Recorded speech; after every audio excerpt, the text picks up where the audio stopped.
کسی کا مال کھا کر، کسی کا مال دبا کر کروڑوں کروڑوں رکعتیں نماز پڑھ لو، تمہاری مغفرت ہونے کی۔ حقوق العباد کا بڑا کٹھن مسئلہ ہے۔ لوگوں نے نماز کو دین سمجھ لیا ہے، روزے کو دین سمجھ لیا ہے۔ سب سے بدنام معاملات میں دے تو بول کو نہیں دینے میں کون نہیں بولا؟ مسلمان۔ نام کے مسلمان ہیں، یاد رکھ لو، ہم سب نام کے مسلمان۔ إذا ألقى الزمان عليك شرا وصار العيش في دنياك مرا فلا تجزع لحالك بل تذكر۔ قرض لیتے وقت تو ہم لوگ بڑے عاجز بن جاتے ہیں کہ بھائی فلاں ضرورت ہے، فلاں مشکل پیش آ چکی ہے، اور فلاں مجبوری ہے، فلاں درد ہے، فلاں بیمار ہے، یہ ہو گیا وہ ہو گیا۔ لیکن جب قرض حاصل ہو جاتا ہے اور وعدہ کرتے ہیں کہ اتنے دن میں قرض واپس کر دیا جائے گا، وہ وقت آتا ہے تو پوچھنے سے پہلے، ایک مسلمان مومن کی شان یہ ہوتی ہے پوچھنے سے پہلے قرض ادا کر۔ اگر اللہ نے وسعت دی ہے، اگر اللہ نے وسعت نہیں دی ہے اور وقت کی ضرورت ہے تو صاحب مال سے جا کر کہے کہ بھائی میں نے آپ سے اتنا ٹائم لیا تھا، 1 ماہ کا، 2 ماہ کا، 3 ماہ کا ٹائم میں نے لیا تھا، لیکن اللہ نے مجھے ابھی وسعت نہیں دی ہے، آپ دعا کریں جیسے ہی وسعت ہوگی میں آپ کا قرض واپس کر دوں گا۔ یہ ہوتی ہے شرافت، یہ ہوتی ہے انسانیت، یہ ہوتا ہے ایمان کا تقاضا۔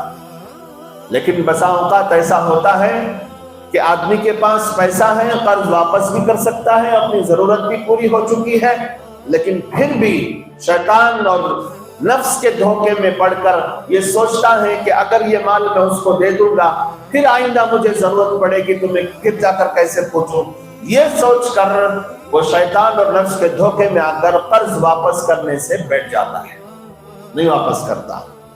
یہ پورے مارکیٹ کا قصہ ہے، ہر سوسائٹی کا یہ قصہ ہے، ہر امیر غریب کا یہی جھگڑا ہے کہ پیسہ تو لیتا ہے لیکن جب دینے کے لیے نمبر آتا ہے تو ٹال مٹول کرتا ہے۔ اللہ کے نبی علیہ السلام نے فرمایا طاقت ہوتے ہوئے، استطاعت ہوتے ہوئے قرض لوٹانے میں ٹال مٹول کرنے والا ظالم ہے، ظالم ہے۔ ایک تو اس نے سامنے والے کا مال ہڑپ کر کے ظلم کیا، اور وہ ظلم کا اثر سامنے والے پر نہیں ہوگا، خود اس کی ذات پر ہوگا۔ وہ ظالم اپنے آپ پر بنا ہوا ہے، وہ اپنے آپ کو اللہ کی نظر سے گرانے لگا ہے، وہ اپنے آپ کو جہنم کے عذاب میں گرانے لگا ہے۔ تو کسی کا مال کھا کر، کسی کا مال دبا کر کروڑوں کروڑوں رکعتیں نماز پڑھ لو، تمہاری مغفرت ہونے کے لیے۔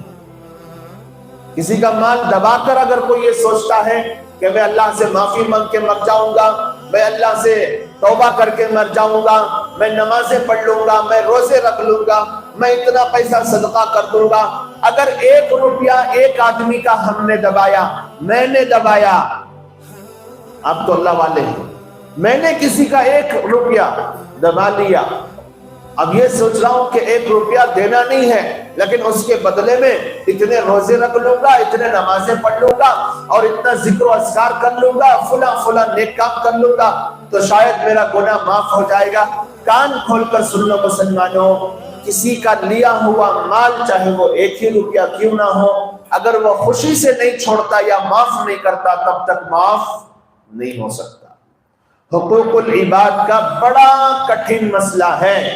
لوگوں نے نماز کو دین سمجھ لیا ہے، روزے کو دین سمجھ لیا ہے، معاملات کو دین نہیں سمجھا، آپسی ڈیل کو دین نہیں سمجھا، تجارت کو دین نہیں سمجھا، بزنس کو دین نہیں سمجھا، آپس کے ڈیلز کو دین نہیں سمجھا، آپسی لین دین کے طریقے کو دین نہیں سمجھا، جس کا نقصان یہ ہوا مسجد میں آیا تو مسلمان، بازار میں گیا تو ایک کافر سے بدتر تاجر۔ غیر قوموں کے اندر جو امانت داری دیکھی جا رہی ہے، اس وقت کا المیہ میں آپ کو بتا رہا ہوں، اس وقت کا المیہ، سارے اخلاق اسلام نے بتائے، ساری تجارت کا رولز ریگولیشن اسلام نے بتایا، معاملات ایک دوسرے کے ساتھ کیسے کرنے ہیں اسلام نے تعلیم دی. حسن معاشرت ہمارے نبی نے ہمیں سکھائی. اخلاق کی تعلیم اعلیٰ پیمانے پر اسلام نے ہمیں دی.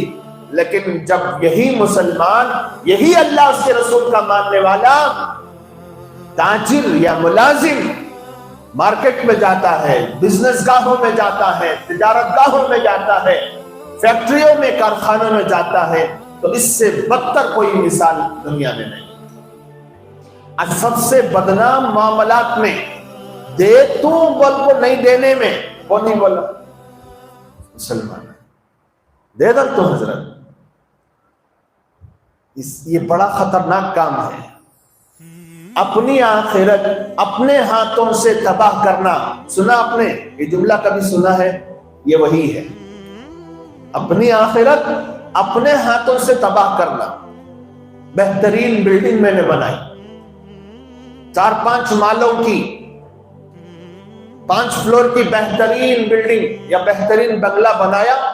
جب بن کر کمپلیٹ ہو گیا تو نیچے ہال میں بم رکھ کے اس کو اڑا دیا میں نے. کیا کہیں گے آپ مجھے؟ ارے بولو بھائی، حضرت کو نمہانس کی ضرورت ہے. نمہانس ہاسپٹل میں پہلی فرصت میں ایڈمٹ کرو. اتنی محنت کر کے اپنے ہی ہاتھوں سے اپنا پیسہ لگا کر بنگلہ کھڑا کیا، جب تیار ہو گیا تو اپنے ہی ہاتھوں سے بم لگا دیا، سارا ڈھا کے ختم. یہی مثال ہے کسی کا مال کھانا. آپ نے نمازوں کی بلڈنگ کھڑا کر دی، آپ نے روزوں کی بلڈنگ کھڑا کر دی، آپ نے نیکیوں کی بلڈنگ کھڑا کر دی، ہنس ہنس کر میٹھی میٹھی باتیں کر کے اخلاق کی بلڈنگ کھڑا کر دی، سب کچھ کر لیا. لیکن معاملات میں کسی کو دھوکہ دے کر ایٹم بم لگا دیا اسی بلڈنگ میں. کسی کا مال ہڑپ کر کے ایٹم بم لگا دیا اسی بلڈنگ میں. یہی ہو رہا ہے آج دنیا کے اندر. نام کے مسلمان ہیں، یاد رکھ لو، ہم سب نام کے مسلمان، ہمارا نام ہی مسلمان ہے. کیریکٹر، اخلاق، معاملات، معاشرت، ایمانیات میں ہم زیرو ہیں، زیرو ہیں، زیرو. اور مجھے کوئی شرم نہیں ہے مجھے ان لوگوں میں اپنے آپ کو گردانتے ہوئے. یا یوں کہہ لیجیے پہلے نمبر پر میں خود ہوں، اور اس میں مجھے کوئی شرم نہیں ہے کہ جو ہے سو ہے. ہمیں اپنی اصلاح کرنی ہے تو بولنا پڑے گا، اصلاح کرنی ہے تو سننا پڑے گا، چاہے جتنے کڑوے کسیلی باتیں ہمارے سامنے آئیں. تو بہرحال